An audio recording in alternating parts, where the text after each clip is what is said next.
My name is Gracelyn, and I never thought I'd be sitting across from my own parents in a courtroom, fighting over my dead grandmother's legacy. You need to understand something, Gracelyn. My mother Verona leaned forward at the kitchen table, her perfectly manicured nails tapping against the wood. Your grandmother wanted us to have those properties. She told us herself. That's not what the will says. I kept my voice steady, even though my hands were shaking. Nana left all 3 Florida homes to me. I have the documents. My father Sullivan cleared his throat. Wills can be complicated. Your grandmother wasn't in her right mind those last few months. She was completely lucid when she signed it. Her attorney was there. 2 witnesses. Sweetheart. Verona's voice went soft, the way it always did when she was about to say something cruel. You're 28 years old. You don't know how to manage 3 properties. You'd run them into the ground within a year. So you're filing a claim against the estate to take them from me? Sullivan stood up, walking to the window. We're not taking anything. We're correcting an error. Your grandmother was confused. I was with her every single week for 5 years, while you 2 visited maybe twice a year. Don't you dare lecture us about being good children. Verona's mask slipped for just a second. We had careers, responsibilities. You were playing nurse because you couldn't hold down a real job. I took care of her because I loved her. And now you want to profit from it? My father turned around, and I saw something cold in his eyes I'd never seen before. Those properties are worth over $2 million combined. That's our retirement, Gracelyn. They're mine, legally. My brother Dante walked in, and I felt a small surge of hope. What's going on? Your sister is being selfish. Verona stood up, smoothing her dress. We're trying to have a rational conversation about the family assets. They're not family assets, Dante. They're my inheritance. He looked between us, uncomfortable. Maybe there's a way to work this out? Share them or something? I'm not sharing what Nana left specifically to me. See? Sullivan gestured at me like I'd just proven his point. This is exactly the kind of immature thinking that shows she's not ready for this responsibility. I'm meeting with my attorney tomorrow. I grabbed my purse. If you want to contest the will, do it legally, but this conversation is over. Gracelyn Marie, sit down. My mother's voice had that sharp edge that used to make me freeze as a child. I walked out. The next morning, my attorney Kenji Nakamura spread the paperwork across his desk. Your grandmother's will is ironclad. I drafted it myself, and she was fully assessed by 2 independent physicians. Your parents have no legal grounds. So why are they doing this? Honestly, they probably think you'll cave under pressure. Family disputes are messy, and most people would rather settle than fight their own parents in court. I'm not most people. Good. He pulled out another file. Because they've already filed their claim. They're alleging undue influence, saying you manipulated your grandmother into changing her will. My stomach dropped. That's not true. I know, but now we have to prove it. 3 weeks later, I met Marisol at a coffee shop near my grandmother's old neighborhood. She'd been Nana's closest friend for 30 years. I heard about the lawsuit. She stirred her tea slowly, not meeting my eyes. Your mother called me. What did she want? She asked me to testify, said your grandmother was confused near the end, that you were always pressuring her about money. And what did you tell her? Marisol finally looked up. I told her I'd think about it. The betrayal felt like ice water. Marisol, you know that's not true. You were there.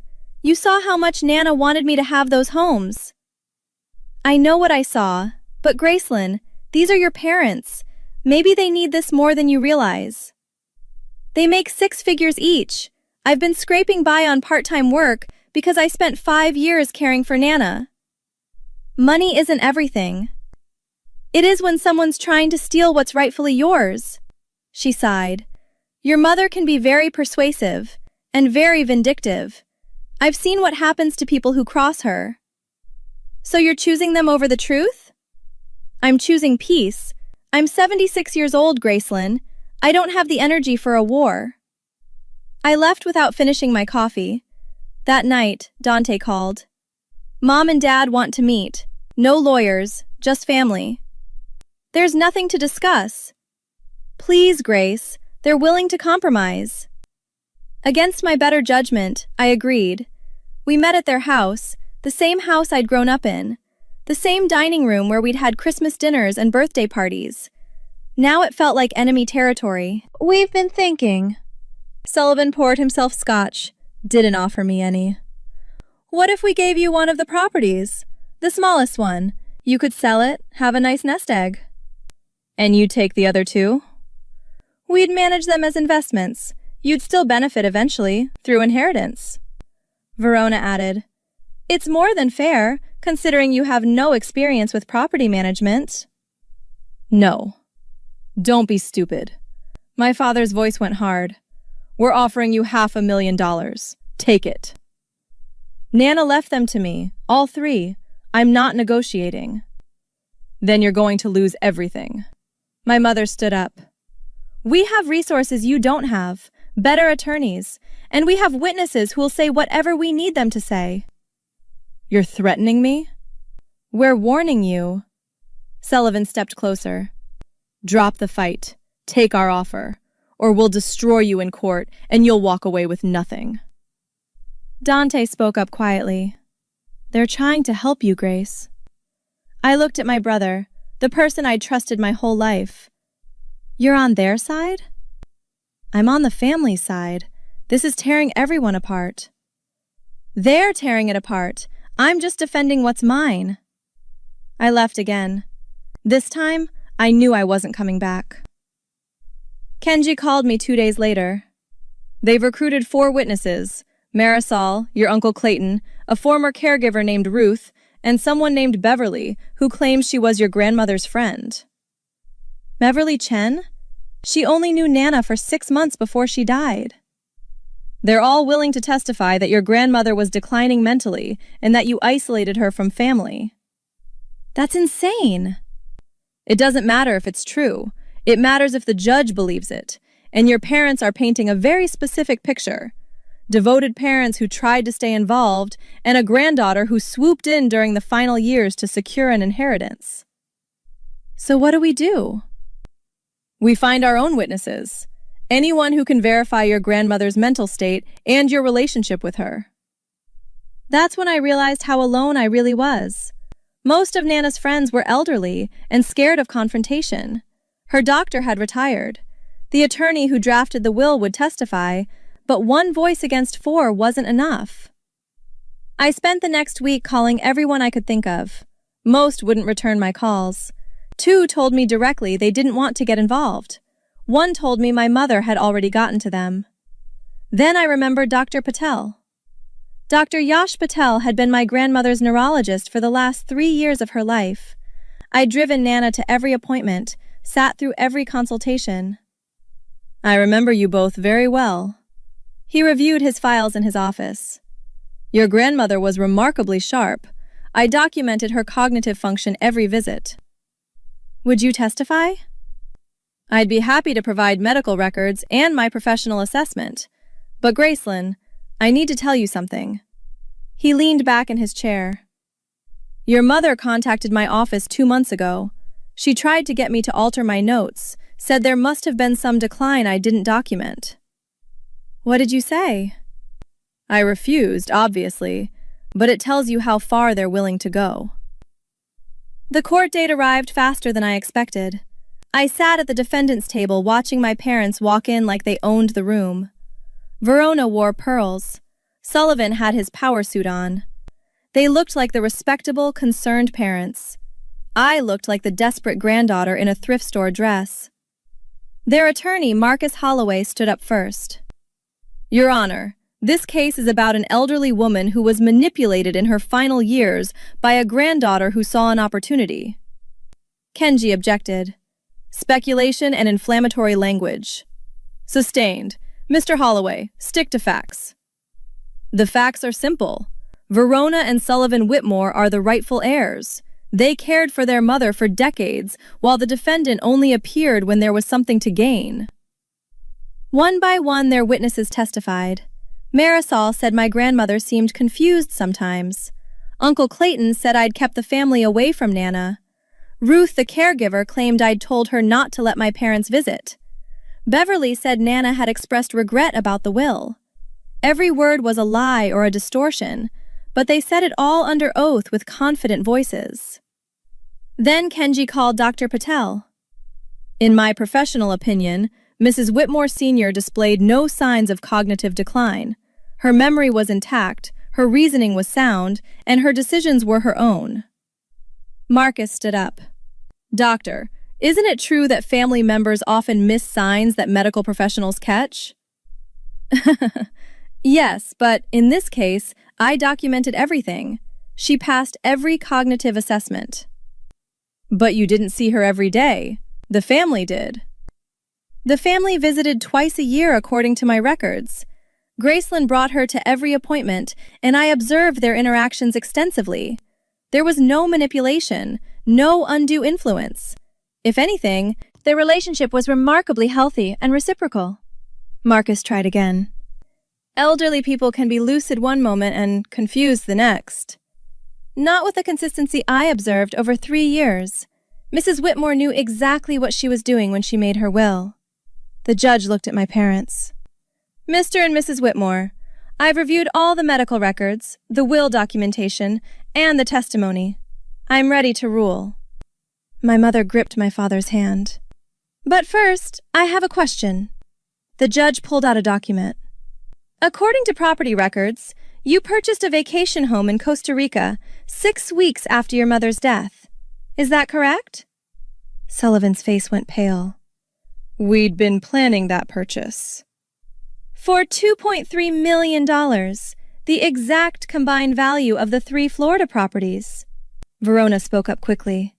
That's coincidence, Your Honor. Is it? The judge smiled, but there was no warmth in it. Because I also have bank records showing you took out a loan against your expectation of inheritance before the will was even read. Marcus jumped up. Your Honor, their financial decisions aren't relevant to this case. They're extremely relevant when you're claiming financial hardship and retirement needs while simultaneously making multi-million-dollar purchases. My father tried to speak. We thought we'd be receiving... You thought you'd be receiving your daughter's inheritance. So you spent money you didn't have, and now you need to take it from her to cover your debt. That's not how it happened. Verona's voice cracked slightly. Then how did it happen, Mrs. Whitmore? The courtroom went silent. My mother looked at my father. My father looked at his attorney. Nobody had an answer that wouldn't make things worse. The judge continued. I've seen a lot of estate disputes, but this is particularly disturbing. You're not contesting this will because you believe your mother was incompetent. You're contesting it because you made bad financial decisions based on assumptions. Kenji handed the judge another document. Your Honor, we've also discovered that the plaintiffs contacted multiple witnesses and offered them financial compensation for testimony favorable to their case. Is this true? Uncle Clayton shifted in his seat. Marisol stared at her hands. Your Honor, we simply... Sullivan started.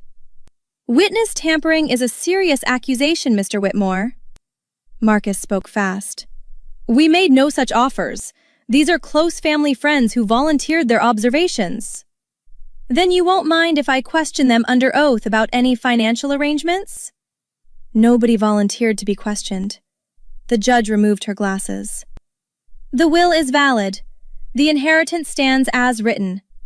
All 3 properties belong to Gracelyn Whitmore. Case dismissed. My mother made a sound like a wounded animal, but the judge wasn't finished. Furthermore, I'm awarding Miss Whitmore her legal fees to be paid by the plaintiffs, and I'm referring this case to the State Bar for investigation into potential witness coaching and intimidation. We walked out of the courthouse into afternoon sunshine. Kenji shook my hand. Congratulations. I should have felt victorious. Instead, I just felt exhausted. My parents came out 5 minutes later. They walked right past me without a word, but I heard my mother on the phone. Dante, we need to talk. Your sister just took everything from us. Everything they'd tried to take from me, she meant. Dante called me that night. Grace, they're in trouble. The Costa Rica loan, the legal fees, they might lose their house. They did this to themselves. They're our parents. They called me a thief in court. They tried to bribe witnesses to lie about me. They threatened to destroy me. So you're just going to let them crash? I'm going to let them face the consequences of their choices, just like they wanted me to give up what Nana left me because of their choices. He was quiet for a moment. Mom said you'd become cold. No, Dante. I became expensive to manipulate. He hung up. 6 months later, I saw Verona at a grocery store. She looked older, tired. She saw me, started to walk over, then stopped. She turned around and left through a different exit. I sold one of the properties and started a property management company. The other two generate enough rental income that I finally have stability. Nana would have been proud. I never heard from my parents again. Dante sends Christmas cards but never visits. Uncle Clayton stopped returning my calls. Marisol moved to Arizona to live with her daughter. The Costa Rica house was foreclosed on. My parents had to sell their home and moved into a small condo. They still tell people I stole their inheritance. I think about that moment in the courtroom sometimes, when the judge exposed everything. My mother's face when she realized her plan had backfired. My father's silence when he couldn't defend their lies. I don't feel guilty, but I wonder if they ever do. Standing in that courtroom, watching my own parents weaponize the legal system against me while drowning in debt from their own greed. Would you have offered them one of the properties anyway, just to keep the peace? Or would you have protected what was rightfully yours, no matter who it cost you?